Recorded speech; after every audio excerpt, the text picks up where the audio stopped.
On Desire, August 2nd, 2021. I have a joke for you, reader, or perhaps a riddle. What are we to do with desire? If we had mapped my sleeping patterns last night, it would have looked like the data of a seismograph during earthquake season. I twisted and turned and woke up tired, aching, and roundly dissatisfied.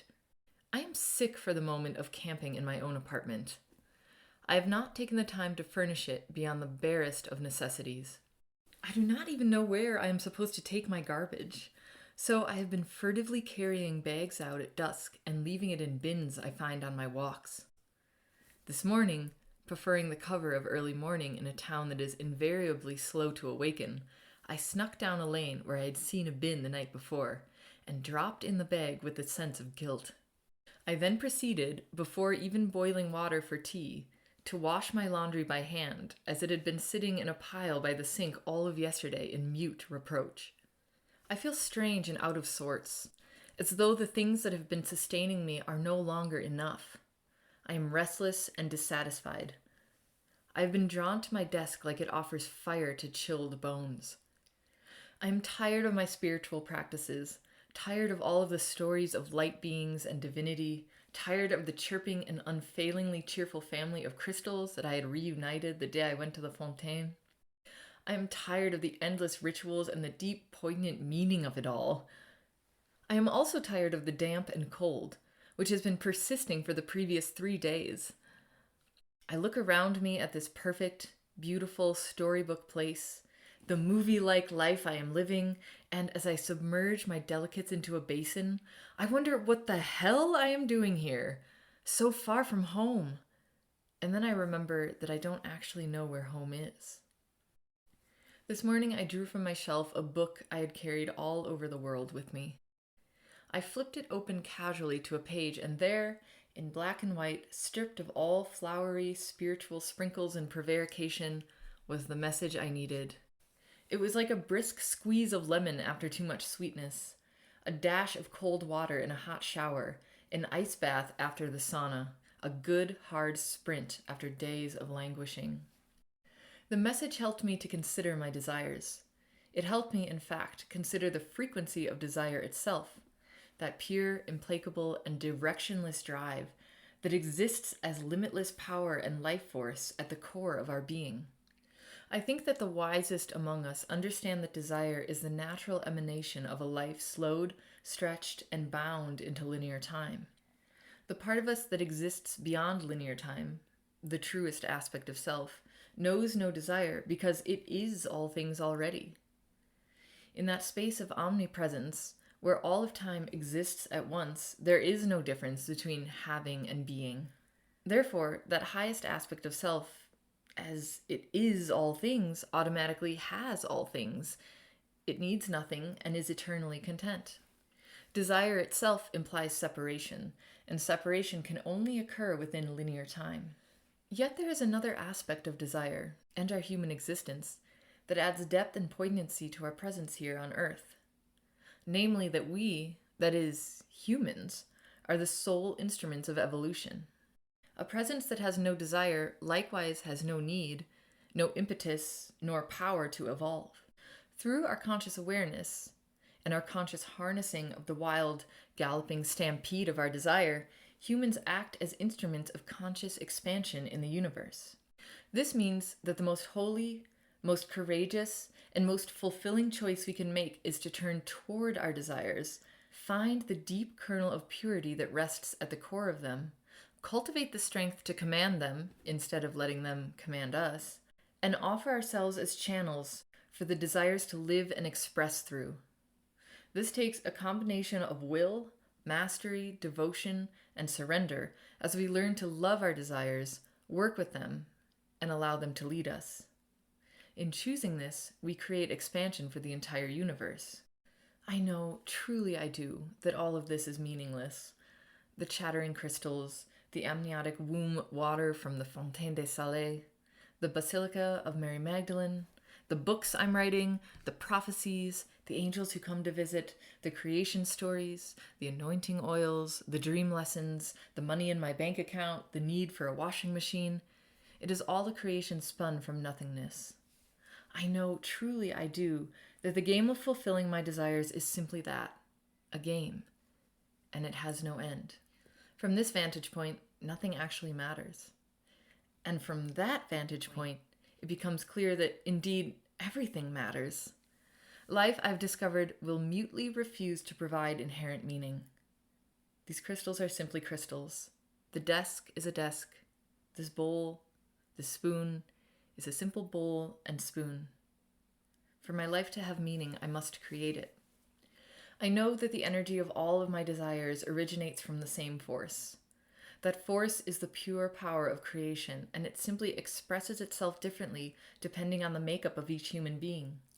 It is such a powerful force, and we fear it. We fear it because when we truly unleash it, this power of pure desire, we know it will obliterate the self that has desires in the first place.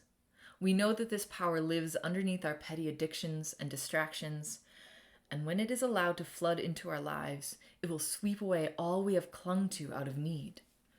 But when we learn to simultaneously surrender to and command this flood, something incredible happens. We recognize our power as sovereign creators. We understand that creation and manifestation in this realm is not a struggle, but a joy, easy, effortless, and natural. To do this, though, to do this with integrity, our first step must be to turn toward our deepest desires and claim them. Nothing less will fulfill us on this planet. I am learning that I have the power to create anything. This means I can, without seeking approval or asking permission, make this life exactly what I've always wanted it to be. So when I left all those months ago, I turned toward my deepest heart. I began building a life of magic, of wonder, of miracles, and of adventure. I decided that it was time to follow where these irrepressible longings wanted to take me. I decided to trust my yearnings instead of trying to negotiate or compromise with them. My practice, in many ways, is to let this longing overtake me in its insistence and its power. I let my longing express like ecstasy through every cell of my being. When I give myself up to it, I see what is the small, fearful voice of addiction and what is the round, unwavering voice of my heart. I can recognize the addiction and still sometimes choose to slip into it, but my awareness of the difference allows me not to get trapped in it. At least, not for long. These desires I can see expressed through my smallest moments, the small choices I make that lift me into expansion and joy. In a French department store, when confronted with a choice between the plain cutlery and the gold cutlery, I chose the gold. And now every day I feast from golden spoons. I am a queen unapologetic. I am a queen with golden spoons. And some days, when this all becomes too much, I let myself simply be me. Just Kate, unknown, unseen, writing a book in the quiet of a small town in rural France. I come back to my center and simply notice the form that my life has taken in this moment in time.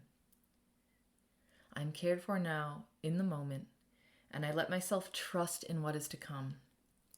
I let my desires unfold naturally before my eyes and senses. I delight in the small ones and try not to be too impatient for the big ones.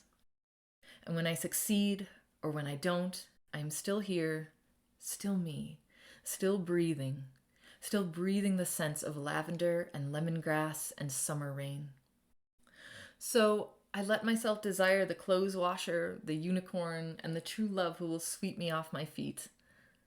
I let myself wonder about the house, the home that I cannot yet see, but I know is waiting for me somewhere. I let these desires consume me like clinging fire, and I allow myself to be wholly, totally complete, without any of it. Sanctuaries, August 27th, 2021. Over the past 8 months, I have traveled to many places, sometimes staying in a house for only days or hours at a time. I've learned to make whatever space I am in a sanctuary. The first thing I do when I arrive is to set up my altar. I have a number of little items that are precious to me, though their value is not determined by how much they cost. Some of them are stones or shells I found or was given. Some are crystals that seem to wink and glow with their own inner light. I place them just so together. I light a candle or a stick of cedar, murmur a prayer, and the ritual is complete. Once the altar is assembled, the place feels like it has a center, a stamp upon it that makes it mine, if only for the moment.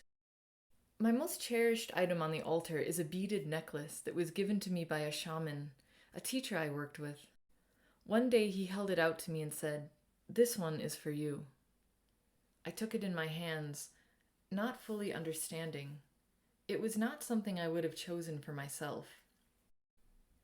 The necklace was masterfully strung, bead by tiny bead, by a tribal woman in Mexico.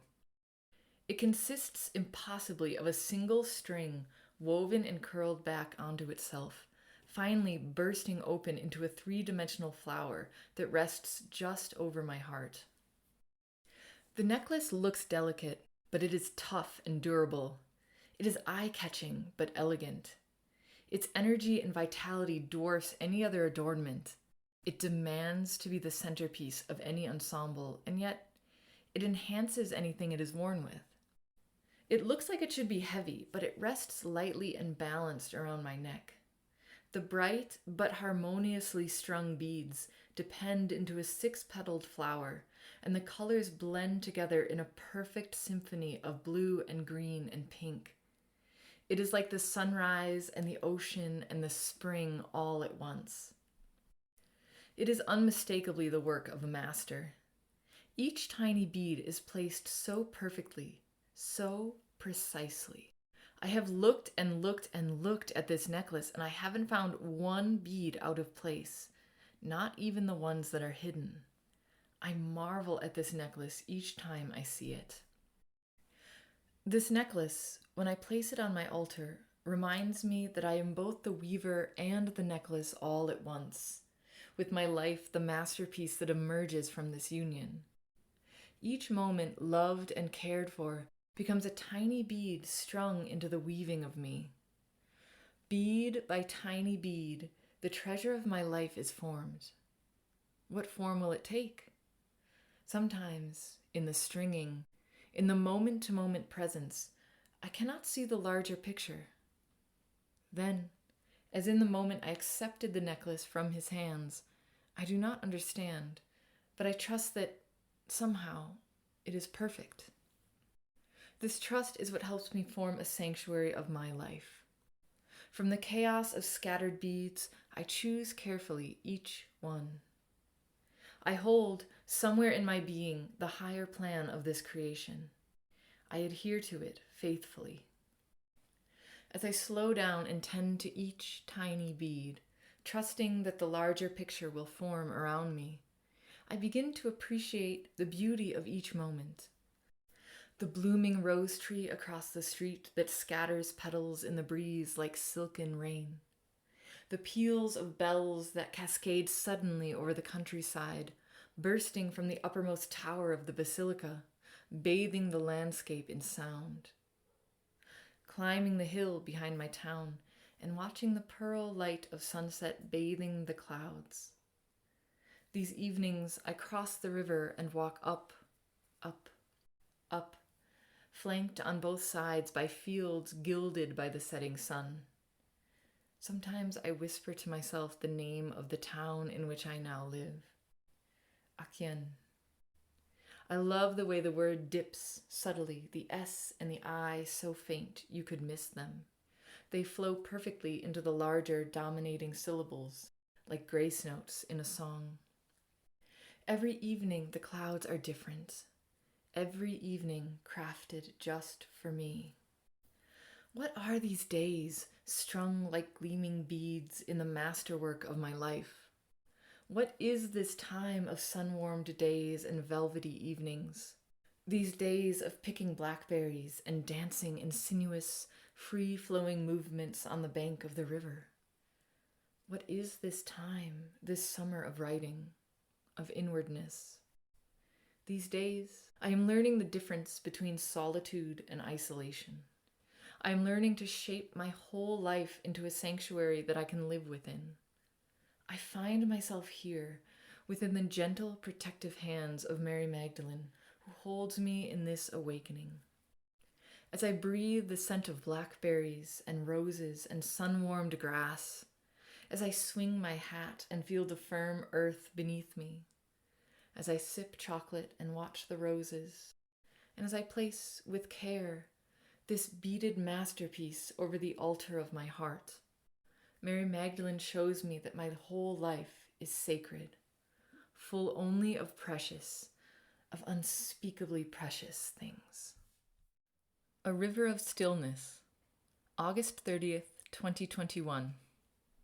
I was pulled from my writing yesterday with an invitation from my friend Claire to go kayaking on Le Cure, the river that runs past my little town of Aachen. Claire, I must warn you, will fool you. She has a bright, kindly face and wears spectacles. She has a prim British accent.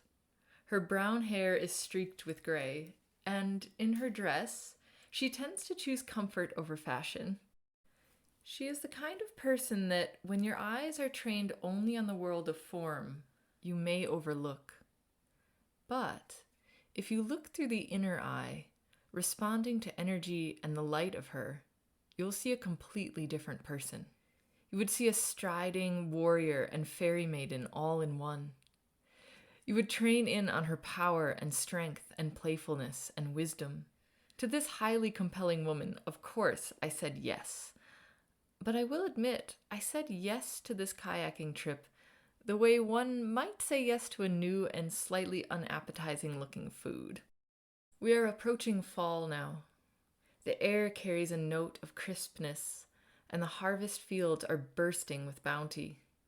The other day, in fact, while walking, I noticed pumpkins growing along the top of a stone wall. They were actually growing on the wall, lined up like little orange Humpty Dumptys. I was charmed. However, with the summer getting on and autumn creeping in, the weather is capricious. I had a dampening feeling that our river trip would be cold and wet and unpleasant. And sure enough, the morning of our kayaking trip dawned overcast, with heavy clouds and a desultory spitting rain. I looked out the window that morning, and I realized there was not one part of me, not one cell of my being, that wanted to get on that river. I said to myself bracingly, maybe this will be fun. And later, as I sat shivering in the unwieldy kayak, paddling desperately to maintain blood flow, I knew, wryly, that I had no one to blame but myself. And yet, sitting in my warm living room now, with a fire crackling in the pellet stove, I am glad I went. The river was beautiful. We passed through and around jutting rocks, and with each bend of the river came another view of fairy-like trees and meadows. At one point, Claire, who is apparently impervious to the cold and was enjoying herself immensely, cried out cheerfully, "Oh, did you see it? We just passed a fairy portal." I looked up, attempting to hear the bells over the chattering of my teeth. When we disembarked, I couldn't feel most of my extremities. I hobbled around on the grass, trying to get blood back into my feet, while Claire went off whistling to the changing room. I know the images of the bent and graceful trees, the high cliffs shining in the rain, will stay with me forever. And if I'm to be completely honest, I was also glad it was over. I had a friend who was a champion athlete. He told me once, you can't push yourself to your limits every day. It's not your body so much as your nervous system that needs to recover from strain. When I'm opened by life to allow new truths, new light, and new awareness to flood into my being, I notice that my limits expand, and what I consider possible takes on new dimensions. But I forget sometimes that it takes time for this new way of being to anchor within me. When I grieve, when I heal, when I adjust and adapt, I often believe that the process shouldn't take very long. But I have learned that my body and my nervous system know better than my brain's arbitrary timelines. Once, many years ago, a lover tried to touch me, and my body erupted into spasms. It spasmed and shook. This went on for a long, long time. He said these were trauma shakes. I had never felt anything like them before. They just wouldn't stop. He stared at me as they went on, and he finally whistled in amazement. "What in the world have you been through?" he asked softly. I hated that question. I didn't want to look back at the times I had been treated with cruelty or relive the times I had been violated. When it had happened, I just got on with it. I shrugged and said, "It's not a big deal." At the time, that's all I could do. But my body knew better. Eventually, there must be a reckoning. What in the world have you been through?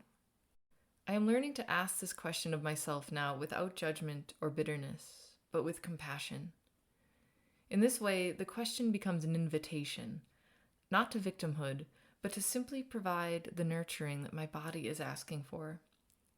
My body tells me that when I am exposed and fragile, when I am in a time of quiet and recovery, that is not the time to seek out new and crazy adventures. That is not the time to push myself to my limits. That's the time to take a rest. And sometimes that rest lasts much, much longer than I anticipated. Sometimes it means that something simple and fun, like a kayaking trip that I would never have balked at in the past, right now is far too much. That doesn't mean that I am weak. It means I am listening. This time in France, with its long golden summer days and mellow autumn evenings, with its time of ripe and bursting bounty, is showing me the beauty of slow and precious unwindings. These days of writing and walking and wrapping myself in a cocoon of solitude, these are my days of recovery. I understand that now. For whatever reason, I cannot venture into places and groups without strain. When I'm around other people, I feel them. I can feel their inner disquiet. Even if someone is sitting perfectly still, I can feel in my own body their discordant, jangling energy. When I am near people or in a crowd, it feels to me like standing in a cacophony of jackhammers, blaring sirens, and fingernails being run over an endless chalkboard. My throat closes up, my body tenses, and all I want to do is run, run back to the quiet, solitary sanctuary of whatever place I am at that moment calling home. I have lived for so long at the edge of my limits. Now, when I reach a state of panic from something so simple and normal as human interaction, I am tempted to berate myself for a lack of resilience. This, the one who took on mountain peaks, the cliffs and steep rocky paths, who is this one shrinking from a dinner invitation? What is this coward who has replaced the warrior of the past? But deep down, I know that the adventures are not serving me like they used to. I'm learning not to resist this sensitivity, but to turn towards it as a teacher. Sensitivity is not weakness, I remind myself. Healing is not selfish. Slowly through the application of this compassion, I separate these things in my mind. I learn to rewrite my understanding of strength. I accept that, for now, there are fewer and fewer places I can turn to for nourishment and comfort. These days, I stay mostly inward, drinking from the pure fountain that flows from within. I turn to books and animals and nature, who ask nothing of me, who speak truth through silence, and who only give back. I feel safe with a walk, a neighborhood cat, a sparrow, a book I can put down or abandon, all of this without fear of backlash or insult, confinement, constraint, or expectations that fall like hammer blows. I am learning to say no, even to those I love deeply and dearly. For now, for whatever reason, I have a deep and urgent need for solitude. I accept that some places, some doors that mark the path of my life are not yet opened. I cannot enter.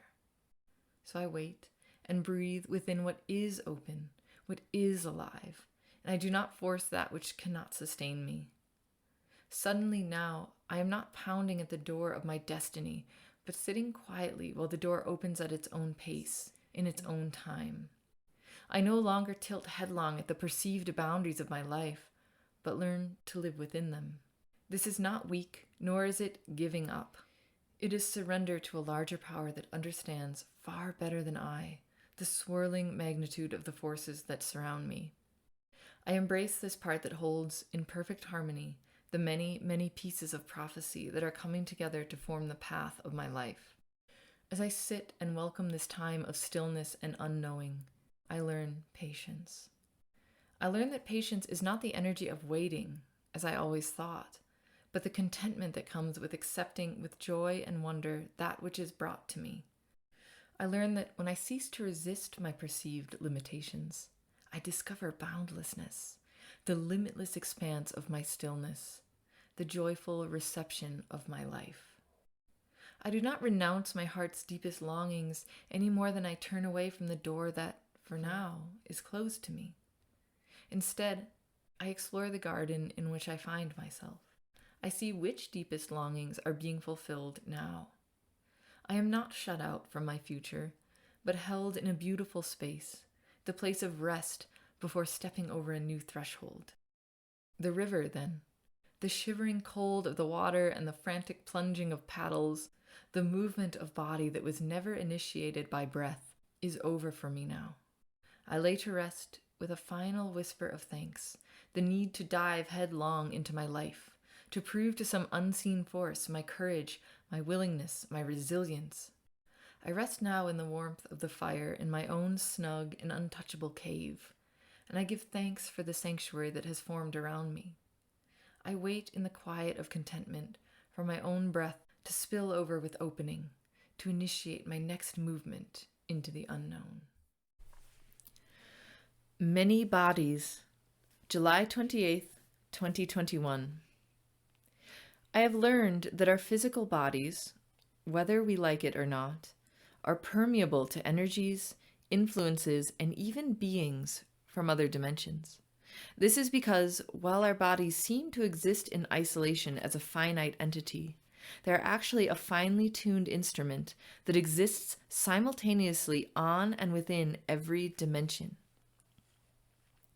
These other dimensions are not subject to our seemingly implacable physical laws, and the more in tune we are with those other dimensions, a very apt description, as the dimensions operate in terms of frequencies and resonance, it is easier for us to circumnavigate what seem like irrefutable laws of our world. The results look, to a casual observer, like magic. Indeed, regardless of the increasing rapidity and ease of these manifesting physical and metaphysical miracles in my life, they never stop feeling like magic. I had a strange teacher for this lesson, actually. It was, of all things, a legion of parasites. Before coming to France, I lived for a time in the Appalachian Mountains. While there, I spoke to a seer, a recluse and oracle named Judith, who directed me to read the Essene Gospel of Peace. Within this text, Jesus teaches his followers how to cleanse their bowels. I followed his instructions and, with apologies to my more sensitive readers, on the fourth day released a number of white worms upwards of 8 inches long. Shaken and shocked, I embarked on a full-scale battle to reclaim my body. As I fought to rid myself of these unwelcome entities, I began to wonder where they had come from. Parasites live on the life force of the body, draining vitality and nourishment. They also live, I learned, in a place within the intestines that corresponds to the pituitary gland of the brain, also known as the master gland. This means they can send direct signals to the part of the brain that commands the entire glandular system, essentially manipulating the body from within. Once I learned that my body had been harboring parasites, so much of my life made sense. For them to manipulate the very command center of the brain is the ultimate form of gaslighting. We are often urged to listen to the voice of our body, but for so many years I was bewildered as to why my body was telling me to do things I knew were destructive, like drink alcohol and eat too much sugar. I felt like I couldn't trust myself or the voices that spoke from within. I felt unclean, but didn't know why. I did not want to be in my own skin. My relationship with food, and indeed with my body itself, had over the years become deeply adversarial. I would starve myself for long periods of time and exercise until I was close to dropping. I did not know how to rest. I understand now that this was an instinctive reaction to the parasites I hadn't known I was harboring.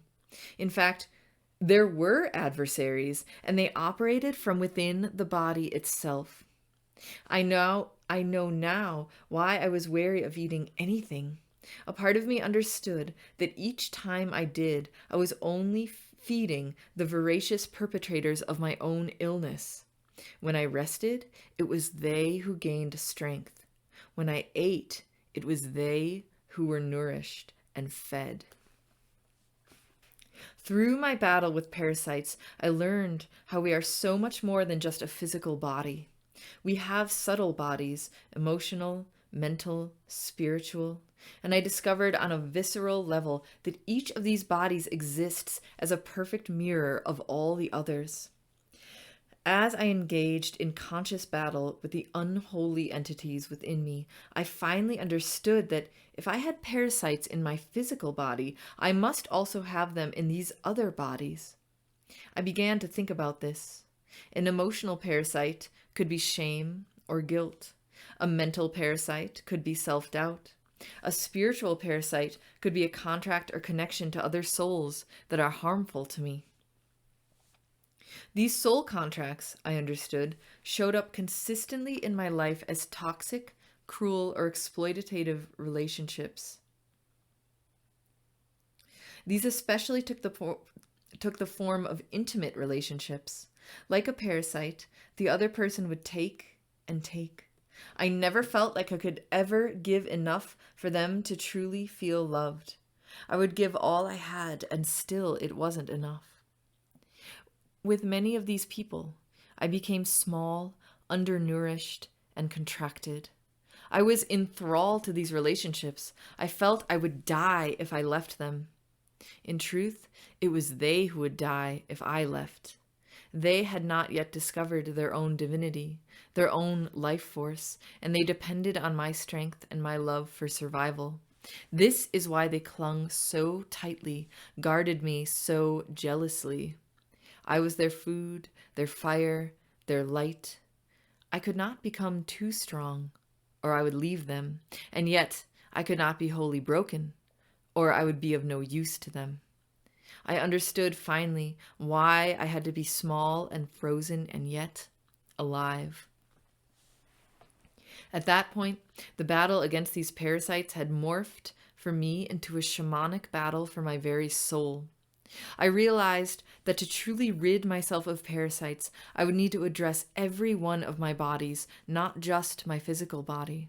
So, my cleansing took, and still takes, the form of an uncompromising purging of parasitic thought forms, emotions, and relationships, in addition to anything that may be inside of me physically. It has felt like a long, slow, arduous battle. The physical overhaul of my body has left me exhausted. It has been almost 3 months of fasting, cleanses, and ozone therapy where my very blood was infused with light and transfused back into my veins. I learned recently, however, that the physical parasites have been totally purged. I was given confirmation of this fact in a miraculous way. The moment I beheld what had been operating in secret within my deepest bowels was so overwhelming, so horrifying, that my angels knew the announcement of their release must be both dramatic and unmistakable. So, this is what they gave me. This is how it came about. I work very closely with my dreams. I will speak more on this later, but I have found that dreams offer a powerful realm for learning and transformation. As such, one of my nightly practices is to set an intention before falling asleep. I then receive messages in my dreams that lead me toward the fulfillment of that intention. One night, last week, while still in the Abbey, I asked to be cleansed once and for all of all parasites. I was very clear about this, and somehow there was absolutely no doubt in my mind that it would be done. That night, I had a dream where a number of glistening white worms floated dead in the water. I only caught a glimpse of them, but that moment of beholding is seared forever in my vision. I was able to look upon them not with revulsion, but with a sense of wonder. The dream state somehow rendered them a strange and otherworldly beauty that they most certainly did not have in waking life. The next morning, I woke up to an unsolicited message from a friend. He said that the moment he had opened his eyes, he somehow knew that the parasites were gone from my body. I read that in wonder, and I remembered my dream, but even then I felt I couldn't be sure. Later that day, I had forgotten all about the dream and the message. I was having a cup of tea with Marie at Le Café. We had fallen silent for a time, each lost in our own thoughts. Finally, she looked at me and said slowly, "Something happened." She paused as if gathering herself, and then went on in a rush. "This morning I opened my garbage bin and there were worms in there, tons of worms. When I opened the bag, I had no idea where they had come from or how they had gotten there. I was almost throwing up. It was so heavy with worms, I couldn't lift it. I had to get my husband to take it outside." I was shocked, astonished, and speechless. It was as though my angels were hovering around me. "Do you believe now?" they seemed to be asking. I know now my body is my own. I can trust its voice. I can tune in finely without fear or doubt. I realize I am embarking on a new relationship with my body now, one of trust and communication and openness. It is a strange feeling, and one that will take practice. In my other bodies, the doubts and shame are still there, though over time I know they will become more and more faint. The soul clearing, though, I know, has happened. The contracts and agreements and relationships that deadened me are gone. The people who held these contracts are cleared. They cannot reach me again.